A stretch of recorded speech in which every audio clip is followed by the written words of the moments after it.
Est-ce que ça vous arrive de faire l'abeille quand vous vous exprimez devant un auditoire ou face caméra?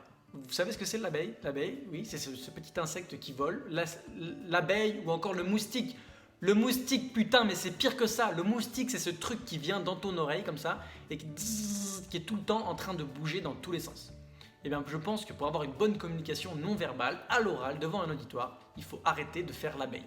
Ça veut dire quoi arrêter de faire l'abeille? Ça veut dire arrêter de bouger dans tous les sens. Quand j'ai commencé à faire des scènes ouvertes, c'était un truc de malade. Je revois les vidéos encore à l'actuel et j'arrive sur scène, il n'y a pas un moment où je me dis mais quand est-ce que j'arrête de bouger? Je regarde les vidéos, il y a toujours une main qui part à droite à gauche, je suis en train de faire des allers-retours sur la scène, ma tête elle regarde à droite à gauche et je me dis putain mais Anto, arrête de bouger, c'est hyper relou.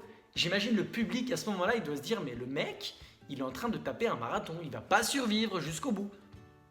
Et quand j'ai fait la mise en scène de mon one-man show, c'était exactement pareil. Il y a des moments où j'étais en train un peu de tout le temps bouger dans tous les sens comme ça. Et mon metteur en scène, il me disait, mais Anto, arrête de bouger dans tous les sens. Essaye de poser tes pieds, essaye de poser tes mains. Tu verras que tu auras beaucoup plus de facilité à t'exprimer. Et quand il m'a dit ça et que je l'ai mis en application, ça a considérablement tout changé. Et cette mise en scène de spectacle, elle m'a appris énormément de choses sur la communication non verbale lorsqu'on s'exprime en public.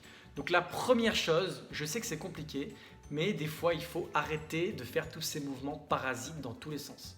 Dans ces mouvements parasites, il y a cette espèce de mouvement qu'on a tous eu qui consiste à se balancer de gauche à droite sans arrêt sur ses pieds comme ça. Vous savez, voilà, c'est l'horloge, je sais pas, on va appeler ça l'horloge. Le mec est tout le temps en train de faire ça.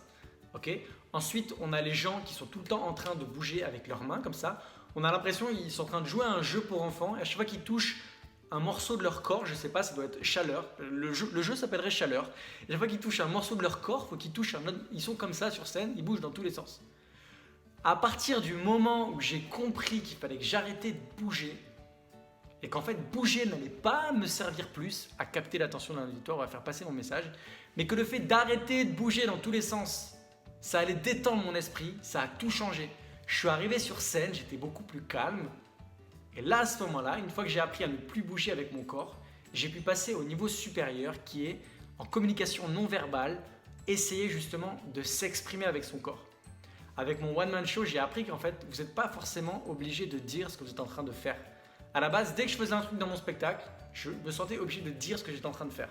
Je m'auto-analysais, je sais pas. En fait, je me suis rendu compte que quand vous dites quelque chose sur scène, des fois, ça peut être hyper intéressant de le faire. Au lieu de dire vous avez été surpris, vous pouvez tout simplement le mimer avec votre visage. Les expressions du visage, c'est un outil de communication non verbale qui est ouf. Faites des grimaces, souriez, faites des expressions, je sais pas moi. Je vois dans mon spectacle, c'était un spectacle qui était beaucoup écrit. Et aujourd'hui, il y a plein de textes qui a été enlevé et il y a plein de choses qui a été rajoutées dans les expressions du visage et ça change tout. Les gens, ils sont morts de rire. Et ensuite, la deuxième chose, c'est d'essayer d'utiliser aussi un maximum ses mains pour illustrer ce que vous êtes en train de dire.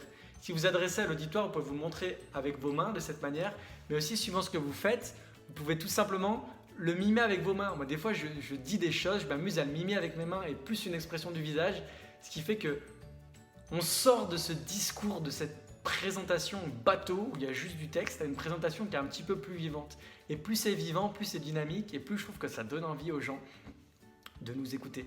Et ensuite, la troisième chose que je dis souvent en communication non verbale, c'est vraiment de prendre le temps. Il y a des mouvements que je faisais, je vous assure, ça durait une demi-seconde. Genre, un truc hyper rapide. Et mon metteur en scène, il me disait, Anto, on voit même pas ce que tu fais. Tu le fais tellement vite, on a l'impression d'être transparent. Et quand j'ai pris le temps de mimer les choses, de prendre le temps vraiment d'utiliser ma communication non verbale pour faire passer des idées et prendre le temps pour mon auditoire de recevoir ce que je suis en train de faire, de prendre le temps, mais ça a tout changé parce que je suis passé d'un one-man show qui était beaucoup textuel à un one-man show où il y a des grimaces et un one-man show où il y a du jeu, où je suis sur scène et où je fais des choses au niveau communication non verbale, où je mime avec mes mains, où je cours sur scène, où je suis en train de sautiller, où je fais des grimaces. Et ça m'a permis d'apporter énormément de vivacité, énormément de dynamique et ça a ajouté aussi énormément d'humour parce que les gens ils sont morts de rire quand ils me voient faire ces trucs. Et voilà, c'est tout ce que j'avais à dire pour aujourd'hui. Abonnez-vous à la chaîne YouTube, mettez-moi un petit commentaire sur ce que vous pensez de cette vidéo et aussi comment vous vous sentez quand vous avez à communiquer avec vos mains, etc. Est-ce que vous êtes stressé, angoissé?